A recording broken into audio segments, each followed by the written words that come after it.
Bom dia, nós somos do grupo 12 da UBS Nossa Senhora de Fátima e esse semestre a gente acompanhou o Dr. Pedro. Bom, no nosso caso clínico, se refere a uma paciente do sexo feminino de 1 ano e 4 meses de idade, que durante uma consulta de puericultura, a mãe apresentou dúvidas quanto ao excesso de ganho de peso após a introdução alimentar, aos 6 meses de idade. A primeira coisa que é importante a gente analisar é o que esse excesso de ganho de peso significa.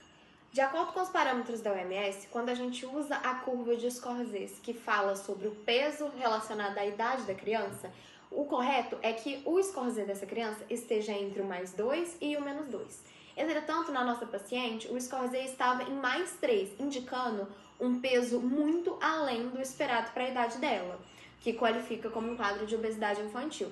E isso é importante ressaltar que não é um problema isolado desse caso, já que, de acordo com dados do Ministério da Saúde, a obesidade infantil e o sobrepeso já atinge mais de 33% das crianças brasileiras. Vamos entender os aspectos morfológicos dessa obesidade infantil. Primeiro, é importante entender que a obesidade é um desequilíbrio entre a ingestão e o gasto de calorias, que levam ao acúmulo um acúmulo de gorduras no tecido adiposo branco. Esse tecido adiposo branco contém principalmente adipócitos uninucleares, que são células que, com esse ganho, acabam ganhando muito volume, que é o que a gente chama de hipertrofia, e aumentando em sua quantidade, mesmo que moderadamente, que é o que a gente chama de hiperplasia. Essa hipertrofia e essa hiperplasia dos adipócitos, além de causar uma dificuldade desse adipócito em realizar a função que ele precisa realizar, causa um remodelamento tecidual, já que você vai passar a acumular as gorduras em sítios viscerais e ectópicos. A principal consequência disso é que você causa uma inflamação crônica no seu organismo. Bom, agora quanto às alterações anatômicas na obesidade infantil, a gente tem alteração no ventrículo esquerdo, principalmente a hipertrofia e o aumento da espessura dessa parede. Já agora as alterações na câmara cardíaca, além dessa dilatação no ventrículo, a gente também tem a dilatação dos átrios. Nas artérias, a gente tem a perda da elasticidade do vaso, que causa uma rigidez arterial e o aumento da espessura da túnica íntima média.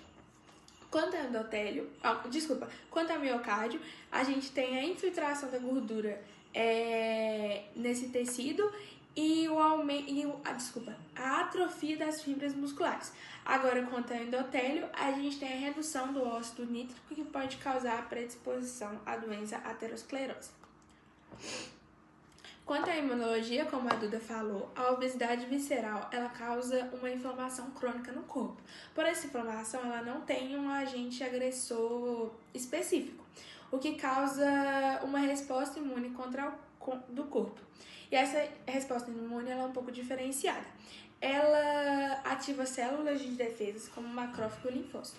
O macrófago, normalmente na inflamação, é ativado o macrófago do tipo 2, que libera citocinas em prol de uma reparação tecidual do tecido que foi lesado e para acabar com o agente agressor.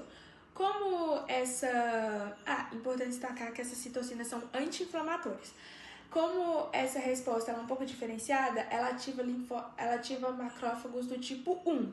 Esses macrófagos eles liberam citocinas como a TNF-alfa e L6, que são citocinas pró-inflamatórias, ou seja, elas induzem ainda mais essa resposta inflamatória. Além disso, os linfócitos eles também induzem ainda mais essa resposta inflamatória, ativando ainda mais os macrófagos do tipo 1. Essa ativação, ela gera um ciclo nessa resposta inflamatória, na qual o tecido adiposo, ele estimula ainda mais a inflamação, e essa inflamação impede o funcionamento do tecido adiposo. Por isso que é importante destacar que a obesidade ela não é apenas um estoque de gordura a mais.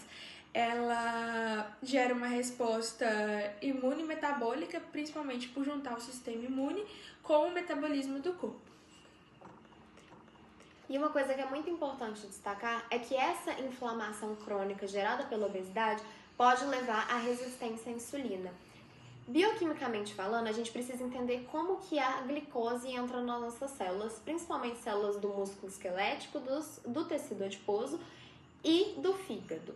A gente precisa, para essa glicose entrar na célula, de um transportador de glicose. Nesse caso, a gente está falando do GLUT4.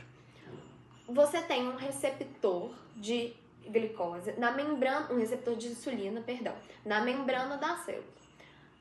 Então, essa insulina vai excitar esse receptor e esse receptor vai translocar o GLUT4 para a membrana da célula. Esse GLUT4 vai conseguir pegar a glicose e colocar dentro da célula. O que acontece na questão da resistência à insulina, que está muito ligada aos casos de diabetes tipo 2, sendo na verdade a principal causa da diabetes tipo 2, é que, como você tem obesidade, você tem muitas adipocitocinas circulando no corpo. Essas adipocitocinas atrapalham o receptor de insulina. O receptor de insulina não consegue se ativar. Como ele não consegue se ativar, ele não consegue ativar o GLUT4. Então, o GLUT4 não é translocado para a membrana e, consequentemente, a glicose não entra na célula. Então, você fica com um excesso de glicose no sangue, que causa, inclusive, uma desregulação dos seus níveis de insulina.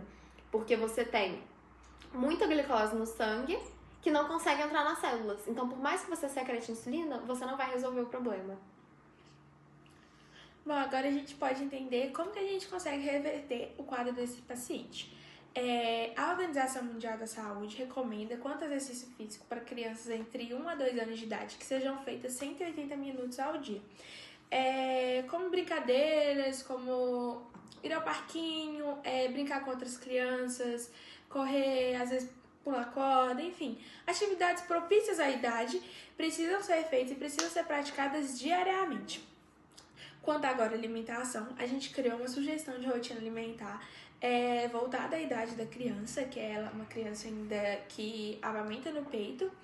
E, bom, no café da manhã a gente indica principalmente que seja iniciada a rotina alimentar do dia com leite materno e no lanche a gente é possível ofertar de novo, na verdade é necessário ofertar novamente o leite materno junto com alguma fruta.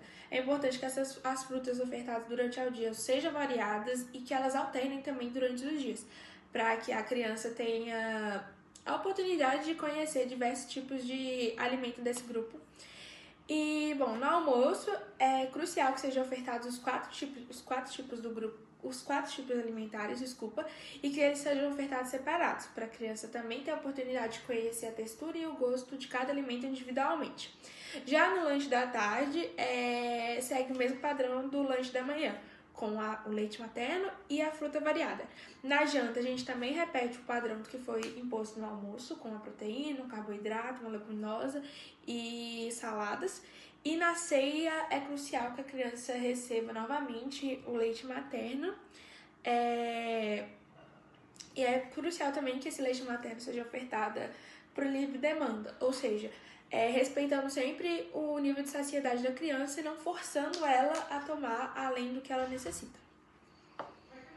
É muito importante a gente entender que a alimentação é uma pequena construção diária.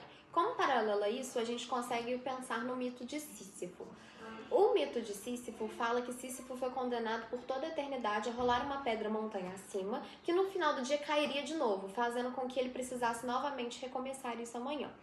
Só que nós temos a visão do Albert Camus, que escreveu um livro sobre o mito de Sísifo, que fala que Sísifo encontrou prazer naquele pequeno esforço diário de rolar a pedra. E assim tem que ser a alimentação. A alimentação, os exercícios físicos precisam fazer sentido no dia a dia. Eles são pequenas construções que focadas nesse rolar de pedra e não em como a pedra chegará lá em cima e na montanha abaixo. Ou seja, entender as pequenas coisas e mudar as pequenas ações no dia pode reverter o quadro dessa menina, que tão nova está com uma doença tão séria que é a obesidade. Então, são pequenos esforços de todos os dias que melhorarão o quadro da nossa paciente. Essas daqui são as nossas referências, esses são os nossos créditos de produção do trabalho e nós agradecemos a atenção. Obrigada.